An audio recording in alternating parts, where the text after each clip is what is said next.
everybody to the anniversary of Patriots Day here in Somerville. We are enjoying a wonderfully rainy day here, but I appreciate those of you that have made the trek out here and are being troopers, both out here in the front and on the stage here. But we're going to do this, and just like in those days when things were not very convenient, we're going to survive and we'll do this. Paul Revere will be here within 10 minutes, so we're going to try and do as much as possible before he gets here, and then after he leaves we might have to continue a little bit. Today I would like to welcome you to the guests that are here assembled on stage. My name is Brandon Wilson, and I'm here as the coordinator for this event for the City of Somerville in the Historic Preservation Commission. I have the very good pleasure to be welcoming here today two people that were mayors of Somerville that many of you would probably recognize before. Jean Brune in the 1980s, and also the pleasure of Mayor Dorothy Kelly Gay, 2000 to 2004. I'm very sorry, but Mary Valentine was not able to be here today because it is spring break and she travels every year with her family. So she sends her regrets, but she's very much here in spirit. In addition to that, we have the pleasure of having two aldermen at large here, Kristen Strazo and Jake Wilson. And we also have the distinct pleasure of having one of the former aldermen at large and councillor at large, Jack Conley. Thank you very much. So we are now going to have the very official beginning to any Patriots Day, which is the proclamation from the new governor, Maura Healey, read by Jake Wilson.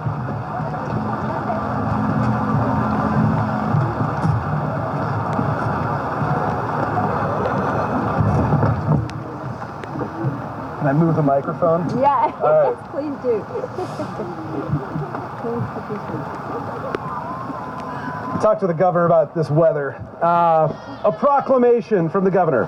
Whereas throughout the evening of April 18, 1775, Paul Revere and William Dawes rode through the countryside from Boston to Concord, informing the local militias that the British had mobilized and were headed to seize and destroy militia weapons and ammunition in Concord. And whereas by the early morning of April 19, 1775, the local Minutemen and the British Army had gathered on the Lexington Green, where the shot heard round the world was fired and 8 Minutemen were killed, thus resulting in a retreat as the British continued on to Concord. And whereas at Concord's North Bridge, a skirmish broke out, which caused the first British casualties and an attempted British retreat back to Boston that failed as a result of Minuteman resistance. And whereas the battles of Lexington and Concord marked the beginning of the long struggle for American independence from Britain. And whereas today we remember and pay tribute to the patriots who gave their lives in pursuit of liberty and independence. Now, therefore, I, Maura Healey, Governor of the Commonwealth of Massachusetts, do hereby proclaim April 17th, 2023 to be Patriots Day, and urge all the citizens of the Commonwealth to take cognizance of this event and participate fittingly in its observance.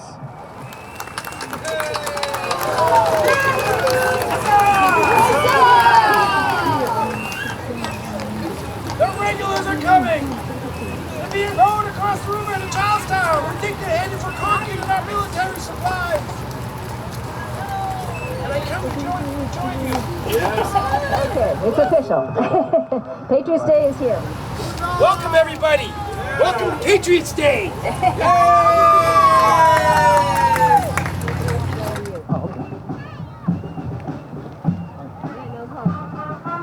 Everybody, I want to thank you for coming out here today. I know it's a little misty out, but we appreciate your support and supporting us and the Lancers. My name is Captain Andrew Tobin of the National Lancers, portraying Paul Revere this year. The National Lancers have been reenacting the ride since 1910.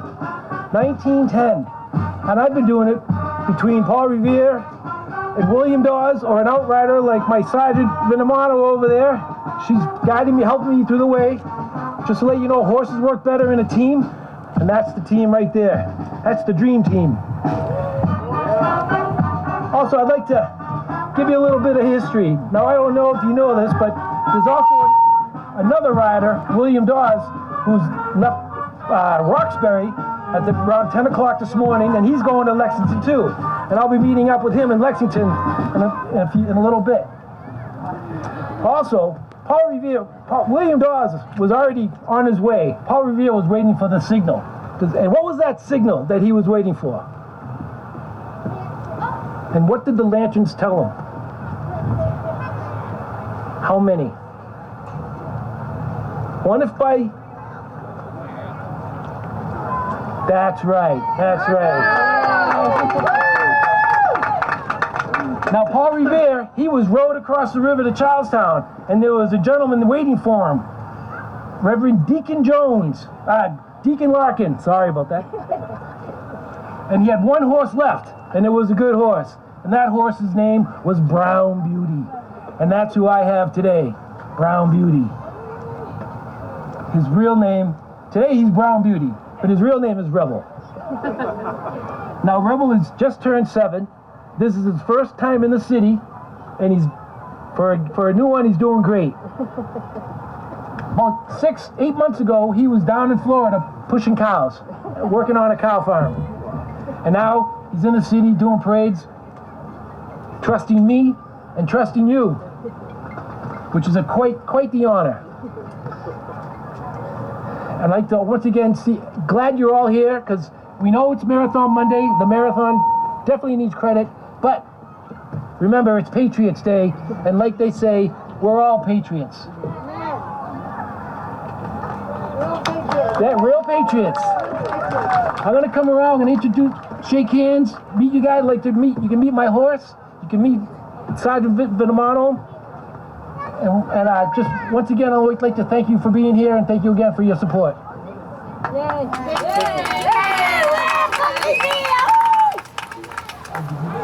Yes, okay. A little wet. It's a little wet. And then one up there is for you. That's real, isn't it? That's it. Yeah. This one here? Actually, yeah, just put this around it.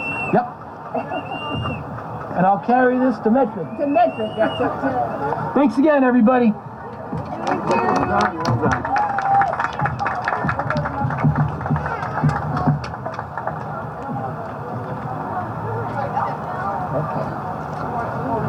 We're going to get started with a midnight ride of Paul Revere. And we're going to be starting off with Layla Bola. Oh, whoops.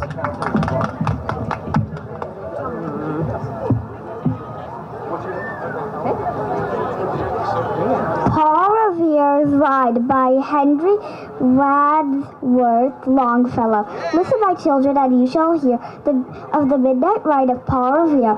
On the 18th of April in 75, hardly a man is now alive who remembers that famous day and year.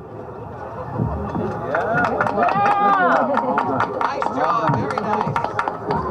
He said to his friend, if the British march by land or sea from the time to night, hang a lantern aloft in the belfry arch of the North Church Tower as a signal light.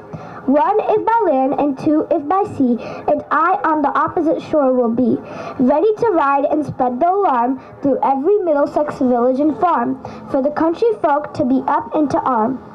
Then he said good night, and with muffled oar silently rowed to the Charlestown shore, just as the moon rose over the bay where swinging wide at her moorings lay the Somerset, British man of war, a phantom ship with each mast and spar across the moon like a prison bar, and a huge black hulk that was magnified by its own reflection in the tide. Meanwhile his friend through alley and street wanders and watches with eager ears, till the silence around him he hears the muster of men at the barrack door, the sound of arms and the tramp of feet, and the measured tread of the grenadiers marching down to their boats on the shore. Then he climbed the tower of the Old North Church by the wooden stairs with stealthy tread to the belfry chamber overhead, and startled the pigeons from their perch On the somber rafters that round him made masses and moving shapes of shade, by the trembling ladders steep and tall, to the highest window in the wall, where he paused to listen and look down, a moment on the roofs of the town, and the moonlight flowing over all. Beneath in the churchyard lay the dead, in their night encampment on the hill, wrapped in silence so deep and still that he could hear, like a sentinel's tread, the watchful night wind as it went, creeping along from tent to tent, and seeming to whisper, all is well. A moment only he feels the spell of the place and the hour and the secret dread. Very good. Very good. Of the lonely belfry and the dead, for suddenly all his thoughts are bent on a shadowy something far away, where the river widens to meet the bay, a light of black that bends and floats on the rising tide like a bridge of boats. Meanwhile, impatient to mount and ride, booted and spurred with a heavy stride, on the opposite shore walked Paul Revere. Now he patted his horse's side, now gazed at the landscape far and near, then impetuous stamped the earth, and turned and tightened his saddle girth. But mostly he watched with eager search the belfry tower of the old North Church, as it rose above the graves on the hill, lonely and spectral and somber and still. And lo, as he looks on the belfry's height, a glimmer and then a gleam of light. He springs to his saddle, the bridle he turns, but lingers and gazes, till full on his sight a second lamp and a belfry burns. A hurry of hoofs in the village street, a shape in the moonlight, a bulk in the dark, and beneath from the pebbles, in passing a spark, struck out by a steed flying fearless and fleet. That was all, and yet through the gloom and the light, the fate of the nation was riding that night, and the spark struck out by that steed, in his flight kindled the land into flame with its heat.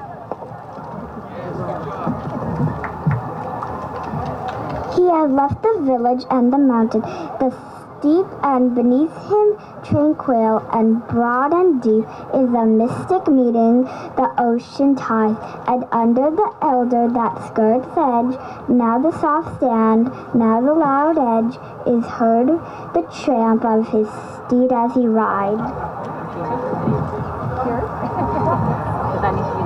It was 12 by the village clock when he crossed the bridge into Medford town. He heard the crowing of the cock and the barking of the farmer's dog, and felt the damp of the river's fog that rises after the sun goes down. Good job. It was 1 by the village clock when he galloped into Lexington. He saw the gilded weathercock swim in the moonlight as he passed, and the meeting house windows, blank and bare, gaze at him with a spectral glare, as if they already stood aghast at the bloody work they would look upon. It was 2 by the village clock when he came to the bridge in Concord town. He heard the bleating of the flock and the twitter of the birds among the trees, and felt the breath of the morning breeze blowing over the meadows brown, and one was safe and asleep in his bed, who at the bridge would be first to fall, who that day would be lying dead, pierced by a British musket ball.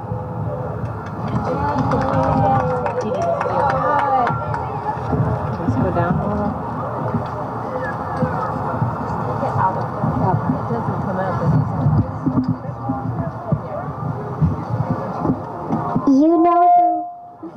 You know the rest in the books you have read, how the British regulars fired and fled, how the farmers gave them ball for ball from behind each fence and farmer's yard wall, chasing the redcoats down the lane, then crossing the fields to emerge again under the trees at the turn of the road, and only pausing to fire and load.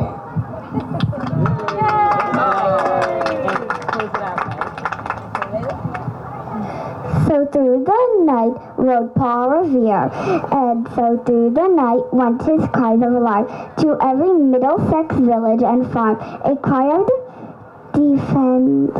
defiance and not of fear, a voice in the darkness, a knock at the door, and a word that shall echo forevermore. For born on the night wind of the past, through all our history to the last, in the hour of darkness, a peril and need, the people will waken and listen to hear the hurrying hoof beats of that steed and the midnight message of Paul Revere.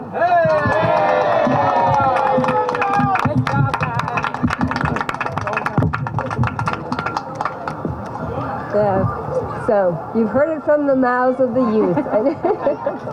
And this is such a wonderful performance. And again, thank you so much to all of the youth for being here today.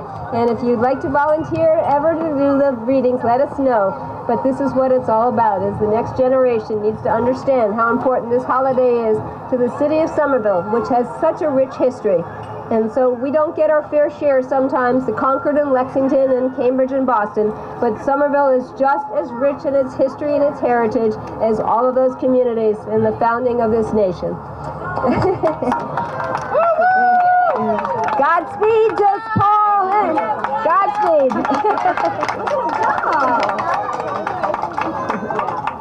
Ruth Anna Kern will be reading The House by the Side of the Road. All right, so the first poem we have is The House by the Side of the Road by Sam Walter Foss. There are hermit souls that live withdrawn in the place of their self-content. There are souls like stars that dwell apart in fellowless firmament. There are pioneer souls that blaze the paths where highways never ran.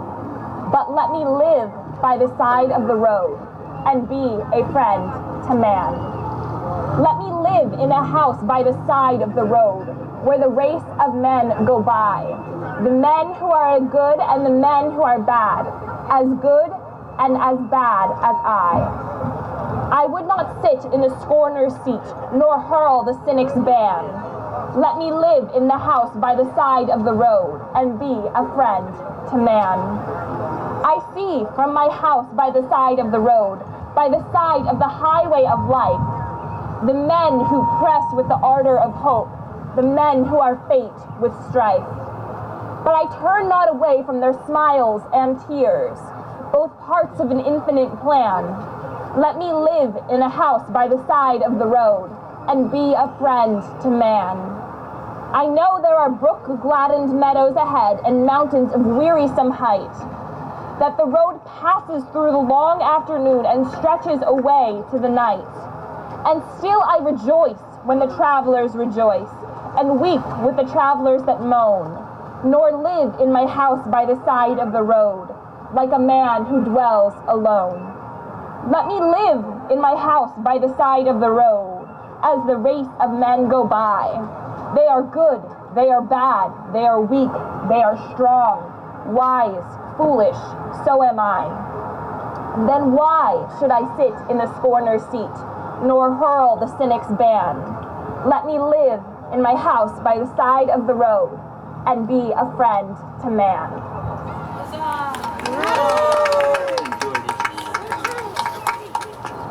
And the final poem is called The Midnight Ride of William Dawes by Helen F. Moore. I am a wandering, bitter shade. Never of me was a hero made. Poets have never sung my praise. Nobody crowned my vows of praise with bays. And if you ask me the fatal cause, I answer only, my name was Dawes. 'Tis all very well for the children to hear of the midnight ride of Paul Revere, but why should my name be quite forgot? Who rode as boldly and well, God wot? Why should I ask? The reason is clear. My name was Dawes, and his Revere. When the lights from the Old North Church flashed out, Paul Revere was waiting about, but I was already on my way. The shadows of night fell cold and gray as I rode with never a break or pause. But what was the use when my name was Dawes? History rings rose with his silvery name. Closed to me are the portals of fame. Had he been Dawes and I Revere, no one would have heard of him, I fear. No one has heard of me because he was Revere and I was Dawes.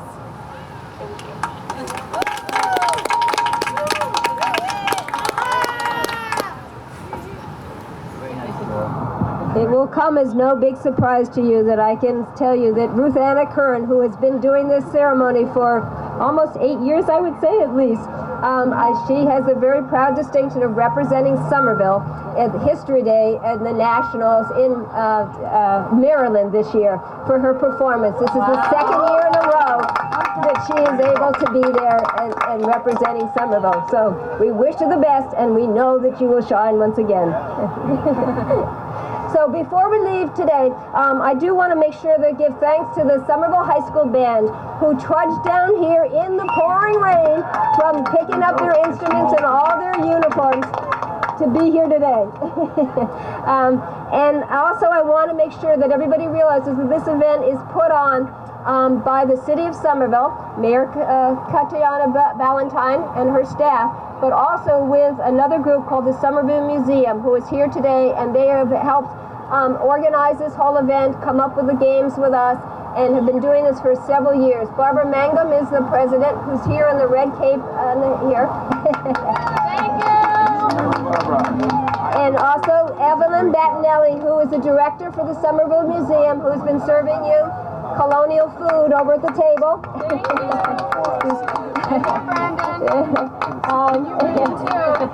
And all of the volunteers that are actually here today, as both as docents as well as just volunteers for the community, which we depend upon in order to make this all happen.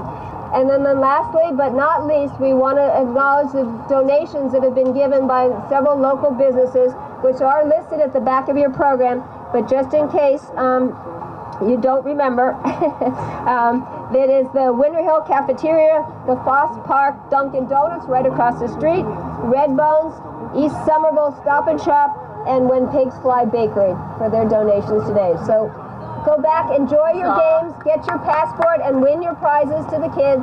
And again, thank you so much for helping us celebrate Somerville's 247th anniversary of Patriots Day.